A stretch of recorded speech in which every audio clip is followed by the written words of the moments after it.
తెలంగాణ రాజకీయాల్లో ఆసక్తికర వ్యాఖ్యలు చోటు చేసుకున్నాయి. టీపీసీసీ వర్కింగ్ ప్రెసిడెంట్ జగ్గారెడ్డి ముఖ్యమంత్రి పదవిపై తన అభిప్రాయాన్ని వెల్లడించారు. తన రాజకీయ ప్రయాణంలో ముఖ్యమంత్రి అవ్వాలనే లక్ష్యం ఉందని, దానికి ఇంకా 9 ఏండ్ల సమయం పడుతుందని తెలిపారు. ప్రస్తుతానికి రేవంత్ రెడ్డి రాబోయే 3 ఏళ్లలో ముఖ్యమంత్రిగా కొనసాగుతారని జగ్గారెడ్డి వ్యాఖ్యానించారు. దీనితోనే కాకుండా ఆ తర్వాత వచ్చే 5 ఏళ్ల కాలంలో కూడా రేవంత్ ముఖ్యమంత్రిగా కొనసాగేందుకు ప్రయత్నిస్తున్నారని ఆయన వెల్లడించారు.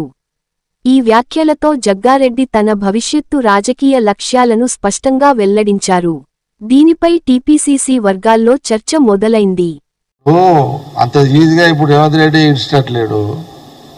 వాళ్ళ సంగతి తర్వాత ఇంకా 3 ఏళ్ళు రేవంత్ రెడ్డి సీఎం, ఇంకొక 5 ఏళ్ళు ఆయన మళ్ళా ఉండాలని ఆయన మళ్ళీ ట్రై చేస్తున్నాడు. విన్నావా?